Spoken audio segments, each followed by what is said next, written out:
အားလုံးပဲမင်္ဂလာပါခင်ဗျာကျွန်တော် Zwa Entertainment Channel မှာပြန်လည်ကြိုဆိုလိုက်ပါတယ်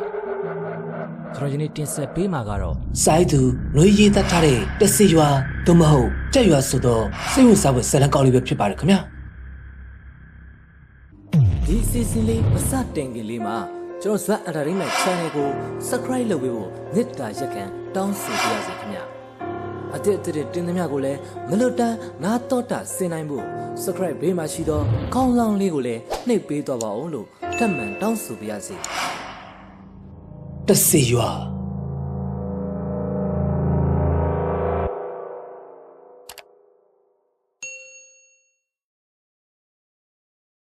2014ခုနှစ်တုန်းကအဖြစ်အပျက်တစ်ခုပါ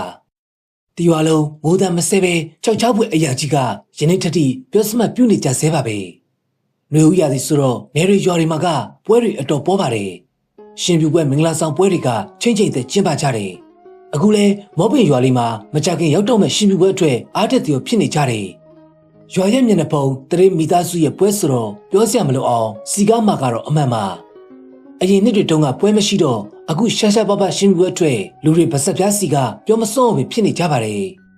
တောပွဲတွေမှာကလက်စစ်မီမရှိသေးတော့ထင်းတွေနဲ့ပဲချက်ချက်ပြုတ်ကြရတာပါဒါကြောင့်ပွဲမရောက်ခင်3-4ရက်အလွတ်တဲကထင်းတွေရှာဖွေစူးစောင်းထားရတယ်ယခုကြော်တောင်းတို့မှလည်းရွာကလူတွေကိုထင်းရှာဖွေရန်အတွက်ပြောကြရတယ်ရွာကတောတောင်တွေနဲ့အလှမ်းဝေးတော့အနီးအနားချောင်းတွေမြစ်တွေစီမှာပဲထင်းကြောက်တွေရှိပါတယ်ရမီရက်ဖောက်တွေနဲ့တိုင်ပင်ပြီးထင်းခုတ်ဖို့ဆက်လက်တစီငှားရန်ပြင်ဆင်ကြတယ်ရွာမှာအကြီးဆုံးဆက်လက်ကအကောင်းဆုံးဖြစ်တော့နောက်မတုံမဲစီစဉ်ရပါတော့တယ်ရက်ထဲမှာကာလာတောင်ကောင်းကိုဥဆောင်စေပြီးထင်းအများပြားရှိမဲ့နေရာကိုစုံစမ်းရတယ်ပြောရရင်တော့စံခွေးမြေပြားတွေမှာထင်းနေပေါ်တယ်ဗျအဘက်ကလူတွေကချောင်းထင်းမြေထင်းတွေကိုမသုံးတော့ကျုပ်တို့တွေအဆင်ပြေမဲ့ထင်းနေမင်းပြောတာမစိုးဘူးလူဝေးမောင်ရအဲ့ဒီကိုတွားပြီးမှလုံလောက်ရမှာကဲကွာမင်းကကာလာသားကောင်းဆိုတော့ရွာကလူတွေကိုမင်းမပြောလိုက်ဟုတ်ကဲ့အလူတိုင်ကကိုကျော်တောင်းမှလေလူဝေးမောင်ပြောတဲ့စကားကြောင့်နည်းနည်းစိတ်သက်သာရသွားပါတယ်နှုတ်မဆိုရင်တခြားနေရာတွေကိုတွားရင်ဆက်စီကုံလူပင်ပန်းတာပဲအဖက်တင်မှာညနေရောက်တော့လူအေးမတယောက်ရွာထဲမှာစောရတော့တယ်ရွာကတိန်တယောက်မနက်ဖြန်စိန်လင်းအောင်ဆက်လီနဲ့စံကွင်းမြေပြားကိုထင်းခုံဖို့တိန်တယောက်လိုက်ရမယ်ဖြစ်ပါကြောင်းအတိပေးအပ်ပါတယ်ခင်ဗျနောက်တစ်နေ့ရောက်တော့ရွာကလှိစစ်ကန်းစီမှာလူတွေတယောက်ပြီးတယောက်အသီးသီးရောက်ရှိနေကြပါပြီဒီကတက်ကဆတ်ဆိုတော့စုံရင်နဲ့အေးအေးလေးလိုက်သွားယူမှာပဲခဏကြာတော့လူတွေလည်းစုံစုံလေးရောက်လာကြတော့တယ်ကဲလူလဲစုံပြီဆိုတော့ဆက်လီပေါ်တက်ကြတော့တဲ့ရမှာလဲအလူရဲ့မတက်ကြပါနဲ့ဒီကစွမ်းနေပြင်းနေဆက်လီပေါ်ကိုခင်းထားတဲ့ပိန်းနဲ့တစ်တတားကလူတွေတယောက်ပြီးတယောက်တက်နေကြပါတယ်စိတ်ကမ်းမှလူမကြအောင်ဆက်လီပေါ်လူစုံနာနဲ့စိတ်လေးအောင်မှာဆက်ကိုစတင်နှိုးတော့တယ်ဆက်လီပေါ်မှာတော့ဆက်တန်လူတန်တွေစူညံနေပြီးတယောက်ကိုတယောက်စားလိုက်နောက်လိုက်နဲ့ပျော်ဖို့အတော်ကောင်းလာပါတယ်ဆက်လီကအကြီးဆိုတော့အောက်မှာတချို့အပေါ်ထပ်မှာတချို့နေကြပါတယ်အောက်ထပ်မှာကဆက်တန်စုလုံးတော့နိုင်ပိုင်းနဲ့နေချင်းသူတွေကအပေါ်ရက်စီကိုတက်သွားကြတယ်အပေါ်ရောက်တော့လေကတဝဝေးနဲ့တိုက်ခိုက်နေတယ်စိန်လျောက်ရဲ့ကက်ဆက်စီမှာနော်ယူဝင်းရဲ့တချင်းကမြစ်ပြင်ကျဲရဲ့လေတွေတိုက်ခိုက်နေတဲ့ကြားမှာပြင်းညင်းစွာနဲ့ထွက်ပေါ်နေတယ်ဒီလိုနဲ့တဖြည်းဖြည်းခုံမောင်းလာရာစမ်းကွင်းမြေပြားကိုရောက်ပါတော့မယ်ချောင်းကွေးတစ်ခုကိုရောက်လို့ဆက်လီကွေးတော့စမ်းကွင်းမြေပြားကိုရောက်ပါပြီထို့အချိန်မှာတော့ဟာဆက်လီဘောကလူတွေရုတ်တရက်ဟာကလေးဟင်းနဲ့ဖြစ်သွားကြတယ်အကြောင်းကတော့သူတို့ထင်းခုံးမဲ့နေရာမှာလူတွေအများကြီးရောက်ရှိနေပြီးထင်းတွေခုတ်နေကြတာကြောင့်ပါဘလို့ဖြစ်တာလဲဒီဘက်ကလူတွေကချောင်းထင်းနေမသုံးဘူးလေဟာကြွားကြပြီလားတော့မသိတော့ပါဘူးကွာခမရလေဗျာအဲ့လောက်ထိမစိုးရင်ပါနဲ့ဒီမိဖုရားတစ်ချောင်းရှိတဲ့ထင်းတွေရှားကုန်မှာပေါ့ဗျာတယောက်တစ်ပေါက်ပြောဆိုတန်တွေကြောင့်ကုန်းပေါ်မှာထင်းခုတ်နေတဲ့လူတွေကသူတို့စီကိုဘယ်သူလက်ကြည့်လိုက်ကြတယ်ကဲအချိန်သိမ့်မရှိတော့ဘူးအောက်ကလူတွေကိုမြင်မဲဆင်းခိုင်းတော့ကြစီကုံတာအဖက်မတင်မဲ့နေမယ်လူအိမ်မောင်ကဆက်လီအောက်ထက်ကိုလင်းမြန်ဆင်းပြီးအကုန်လုံးကိုပြောကြရတော့တယ်ရွာသားတွေမှလည်းဓာတ်တို့ပစိန်တို့ကိုယူကခက်မြက်မြက်ဆင်းကြရတယ်အားလုံးကုန်းပေါ်ရောက်တော့မှစိန်လင်းအောင်ကကက်ဆက်ကိုပိတ်ပြီးစက်တက်ရဲ့ဆင်းလိုက်တယ်ဆက်ကိုပိတ်ပြီးကုန်းမကိုတက်မဲ့အလုံးမှာတော့စိန်လင်းအောင်ကတခုခုကိုသတိပြုမိသွားတယ်ဟမ် ဒီလူတွေဆက်လင်းနေလာတာမဟုတ်ဘူးလားအနီးနားမှာလည်းဆက်လင်းနေတူတာမတွေ့ပါလားခြေချင်းလာရအောင်ဒါကကျွန်းဆွယ်ကြီးမြစ်ကလည်းနဲ့တယ်ဘလို့ကြီးပါလေစိတ်ထဲဘဝင်မကြပဲအတွဲတွေစက်တိုက်ဝင်လာတော့တယ်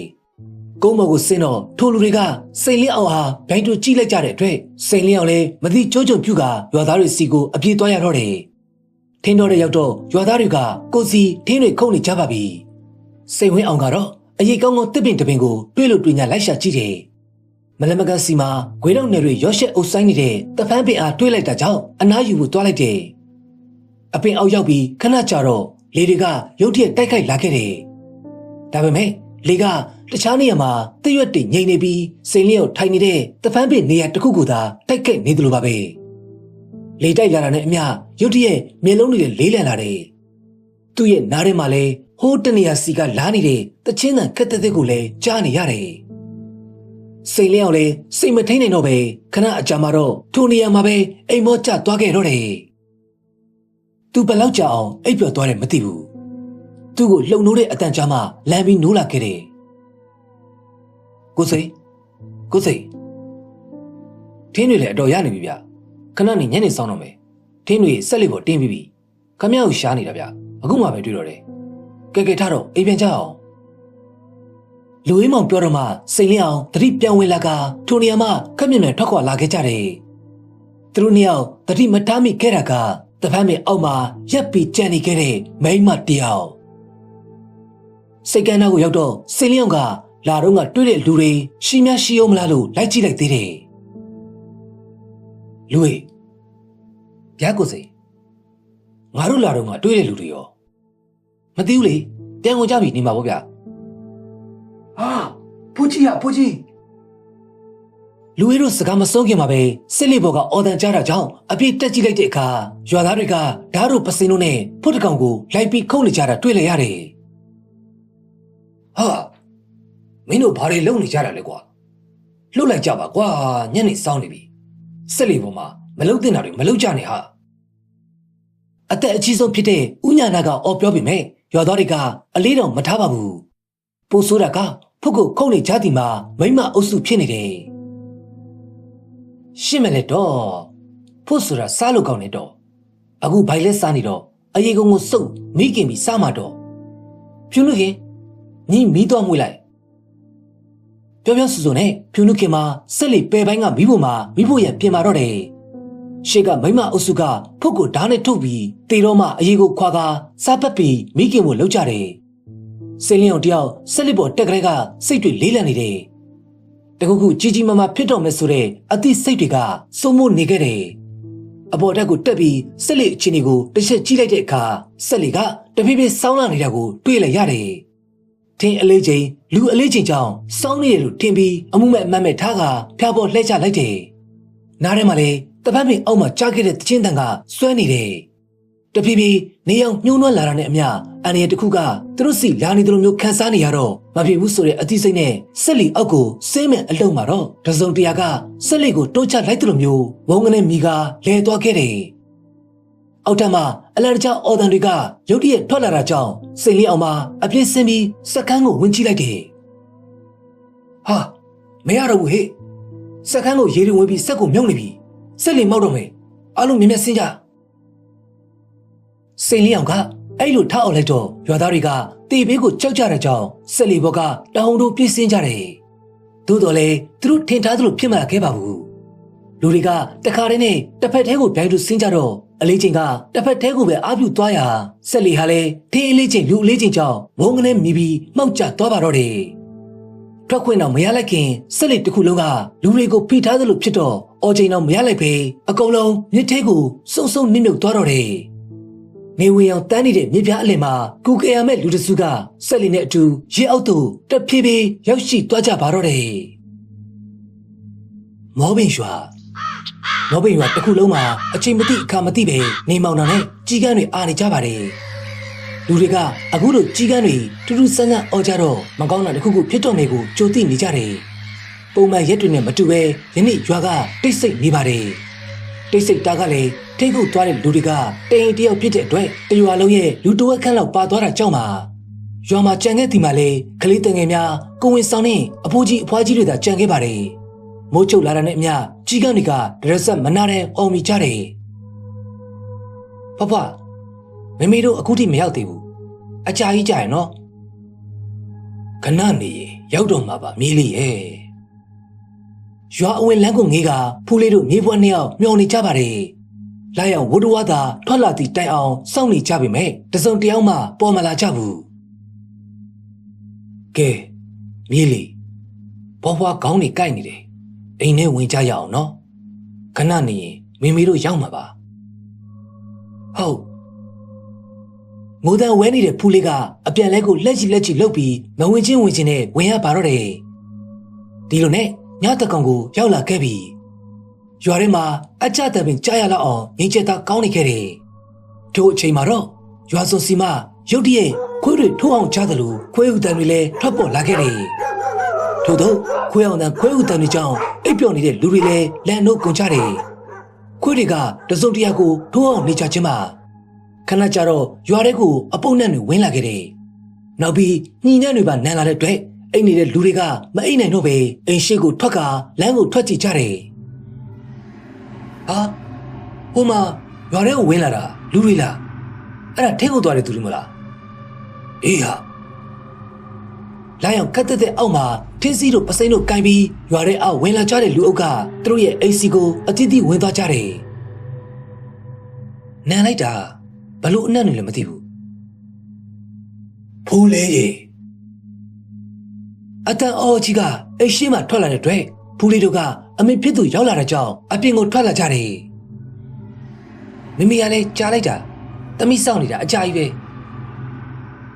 လူလာမိမှာတော့ဘာမှမပြောဘဲမိဖို့ကြောင်ကန်းကိုဝင်ပြီးအိုးကိုလှန်ကာထမင်းတွေကိုအငမ်းမြစားတော့နေပါတယ်အဖွားခင်လာမိကလူလာမိကိုကြည့်ပြီးဘွေမကြလှပါဘူးသူဝင်လာကြတဲ့ကအပုပ်နှံ့တွေကမခံမြတ်နိုင်အောင်နမ်းနေတယ်။ဦးစားတော့မလဲနိုင်ပဲထမင်းကိုလည်းတခါတည်းစားနေတယ်။တခုခုဖြစ်လာဒီမှာတော့အမှန်ပဲ။ဒါပေမဲ့ဘာမှမပြောတော့ပဲမသိသလိုပဲနေလိုက်တော့တယ်။ထိုနေ့ညခွဲအောင်တန်တွေကရွာထဲမှာစူညံနေသလိုတညလုံးလဲအပုပ်နှံ့တွေနန်းကထင်းခုတ်သွားတဲ့အိမ်တိုင်းကလူမညီးတန်တွေအတိုင်းသာထွက်ပေါ်နေခဲ့ပါတယ်။နောက်တနေ့မနေ့နနခင်နေအောင်တန်းလာတော့ရွာသူကြီးရဲ့အိမ်မှာလူစုနေကြတယ်။လူတွေရဲ့ရှေ့ကုတ်ပစ်ပေါ်မှာတော့လူပမာတယောက်ထို့သူကတော့တခြားသူမဟုတ်ပါဘူးစိန်လင်းအောင်ပါအသားရည်တွေပြာနှန်းကမျက်လုံးတွေကြောင်ပြီးတစုံတရာကိုကြောက်လန့်နေသလိုမျိုးပဲမင်းပြောတာတကယ်ပဲလားစိန်လင်းအောင်ဟုတ်တယ်မင်းညကရွာထဲဝင်လာတဲ့သူတွေကအကုန်သိပြီးပြီသူတို့လှည့်စားတာကိုမခံရစေနဲ့တုံတုံကြီးပြောနေတဲ့စိန်လင်းအောင်ရဲ့စကားကြောင့်ရွာသားတွေမှာကြောက်စိတ်မပြေကြသေးပါဘူး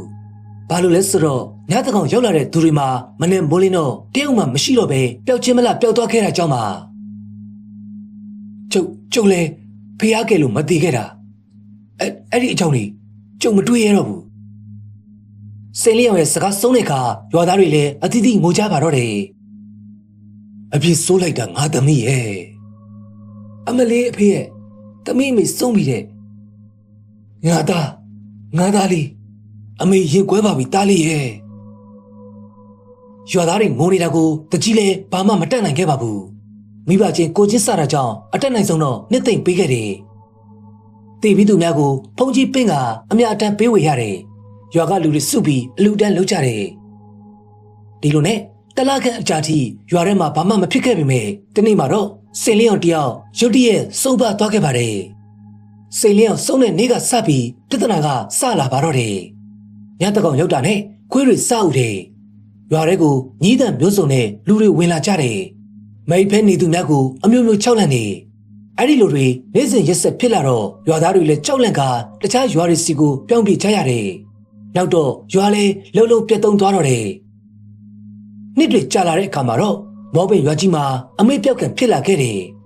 ဒါပေမဲ့တခါလူတွေသာအဲ့ဒီရွာကိုရောက်သွားခဲ့ရင်နေ့ဆိုရင်၆ကန့်နေပြီးညတကောင်ရောက်ရင်အိမ်တွေစီကထမင်းကြစကားတွေပြောကြလုံနေတဲ့တဆေရွာတရွာကိုမြင်တွေ့ကြရမှာပါတက်ရှိလူသားတယောက်ထိုးရွာကိုရောက်ခဲ့ရင်တော့တကောင်ရိုင်းမတိုင်ခင်ပြန်လာရပါမယ်တကောင်ကြော်တဲ့အထိထွက်မလာခဲ့ရင်တော့တဆေရွာသားတယောက်ထပ်ပြီးတိုးတော့အောင်မှာပဲဖြစ်ပါတော့တယ်ခင်ဗျာ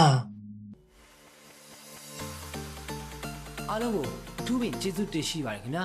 ကျွန်တော်အခုဇာတ်လမ်းလေးကိုပြီးဆုံးသည့်တိုင်အောင်နားတော်တာဆင်ပေးသလိုနောက်ပုတ်ကျွေမှာလည်းယခုကဲ့သို့ပြီးဆုံးသည့်တိုင်အောင်နားတော်တာဆင်ပေးပါအောင်လို့မြစ်တာရက်ခံတောင်းဆိုပြရစီခင်ဗျာအားလုံးပဲကိုယ်စိတ်နှပြချမ်းသာချမ်းသာကြပါစေခင်ဗျာ